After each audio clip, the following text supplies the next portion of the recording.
अस्सलाम वालेकुम प्यारे दोस्तों, एक ऐसी पुरअसरार किताब जिसको पढ़ने वाला या तो पागल हो जाता है या फिर इसको कत्ल कर दिया जाता है।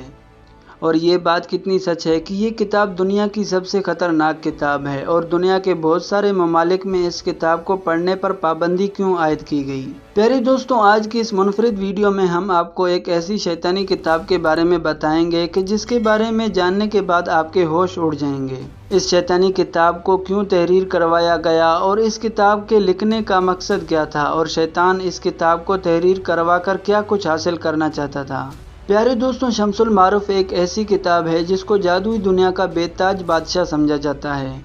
इस किताब को 6ठी सदी हिजरी में अरबी ज़ुबान में तहरीर किया गया। इस किताब को तहरीर करने वाले शख्स के बारे में मुख्तलिफ रिवायत पाई जाती हैं। बाज़ रिवायत के मुताबिक इसके मुसन्नफ़ का नाम शरफुद्दीन या शहाबुद्दीन है और बाज़ रिवायत के मुताबिक इसके मुसन्नफ़ का नाम अहमद अलबूनी है। प्यारे दोस्तों, अलबूनी एक ऐसा शख्स था जो जादू और अमलियात में बेइंतहा महारत रखता था। दोस्तों, इस किताब में रूहानी अमलियात और जिन्नात को काबू करने और नाजायज़ तरीके से मालो दौलत इकट्ठा करने के बेशुमार अमलियात और वज़ाइफ दर्ज हैं। ये अमलियात पर मुश्तमिल एक ऐसी किताब है जो अमलियात की दुनिया में एक अलग मकाम रखती है। यही वजह है कि दुनिया के बहुत सारे ममालिक में ये किताब मुतनाज़ा है और मुतनाज़ा होने की वजह से इस किताब के पढ़ने पर पाबंदी आयद है। प्यारे दोस्तों, इस किताब के बारे में कहा जाता है कि जब से इस किताब को तहरीर किया गया, इसकी तहरीर होने के 100 साल बाद तक ये किताब किसी के भी काम की ना थी,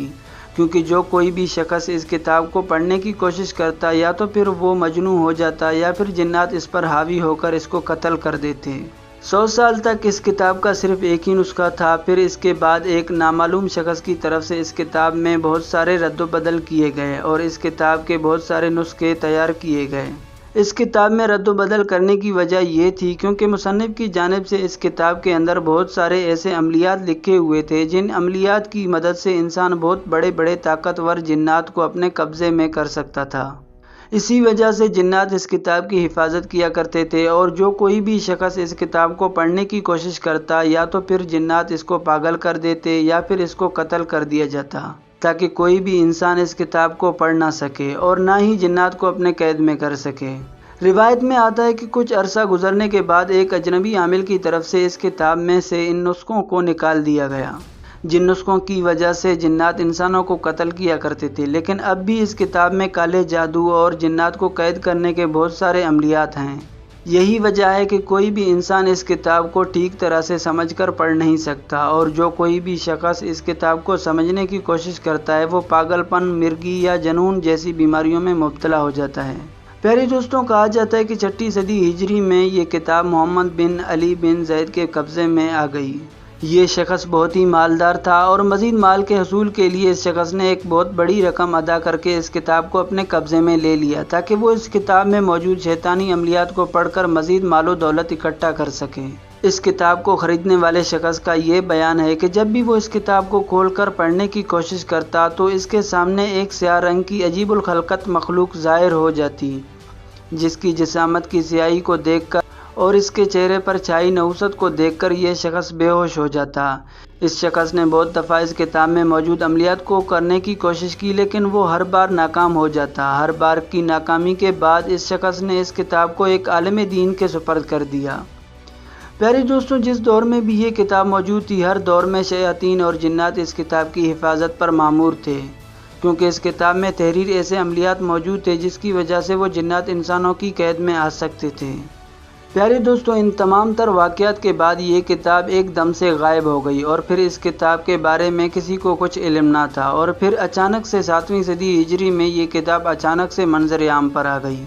इस वक्त किताब के अंदर मौजूद बहुत सारे मवाद के अंदर रद्द-व-बदल की जा चुकी थी। इस किताब को पढ़ने के लिए इंसान का अमलियात के अंदर माहिर होना ज़रूरी है। अगर आज के दौर में कोई शख्स बग़ैर अमलियात के इल्म के इस किताब को पढ़ता है तो आज भी इस किताब के अंदर ऐसे अमलियात मौजूद हैं जो इंसान की जान के लिए ख़तरा बन सकते हैं, जिसकी वजह से या तो इंसान पागल हो सकता है या फिर इसकी जान भी जा सकती है। क्योंकि अब तक इस किताब को जिसने भी पढ़ने की कोशिश की है, इसको बहुत सारी आफात और मुश्किलात का सामना करना पड़ा है। इसकी अजीब बात यह है कि जो कोई भी इस किताब को पढ़ने की कोशिश करता है تو اپنے پہلے کی زندگی کے بارے میں بھول جاتا ہے اور اس بات کو بھی بھول جاتا ہے کہ وہ کون سا ایسا عمل کیا تھا جس کے کرنے کی وجہ سے جنات اس پر حاوی ہوئے تھے اور جس کی وجہ سے یہ مجنون ہوا۔ پیارے دوستوں، اس کتاب کو سمجھنا یا پڑھنا ناممکن سی بات ہے، لیکن تاریخ کے اندر ایک ایسے شخص کا بھی ذکر ملتا ہے جو کافی حد تک اس کتاب کو پڑھنے اور سمجھنے کے اندر کامیاب ہو گیا تھا۔ روایت کے اندر اس شخص کا نام السیائی بیان کیا گیا ہے اور یہ شخص اپنے دور کے اندر السیائی کے نام سے مشہور ہوا۔ یہ شخص یمن کے قدیم علاقے اردن میں رہنے والا تھا اور یہ کتاب 10ویں صدی ہجری میں اس شخص کو ملی۔ اس شخص کے مطابق جب ابتداً اس کتاب میں موجود عملیات پر عمل کرنے کی کوشش کی گئی تو شیاطین اور جنات کی طرف سے اس شخص کو روکا گیا، کیونکہ اس شخص نے ایسے عملیات پر عمل کرنے کی کوشش کی تھی جو کہ بہت زیادہ خطرناک اور مطلوب تھے۔ شروع میں جنات نے اس شخص کو عملیات سے بہت روکنے کی کوشش کی، کیونکہ اس شخص کا عملیات سے بہت گہرا تعلق تھا، لہٰذا یہ شخص جنات سے نہیں ڈرا اور اس نے اپنے عملیات کو جاری رکھا۔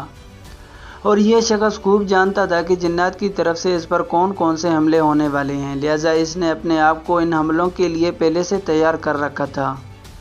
اور اس نے پہلے ہی بہت سارے ایسے عملیات کر رکھے تھے جس کی وجہ سے شیاطین اس پر حملہ نہ کر سکیں۔ یہی وجہ تھی کہ یہ شخص بڑے بڑے جنات کو اپنے قبضے میں کرنے کے آخری مرحلے میں داخل ہو چکا تھا۔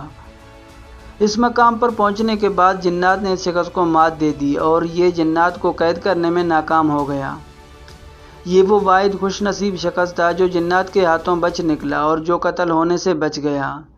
جب شیاطین نے اس شخص پر حملہ کیا تو یہ شخص بے ہوش ہو گیا۔ ہوش میں آنے کے بعد اس شخص نے بتایا کہ حیرت انگیز طور پر وہ اس بات کو بھول چکا کہ اس نے کون سا ایسا عمل کیا جس عمل کے کرنے کی وجہ سے شیاطین اس پر حملہ آور ہوئے تھے، اور وہ کتاب کا کون سا حصہ اور کون سے الفاظ تھے جو بے ہوش ہونے سے پہلے یہ پڑھ رہا تھا۔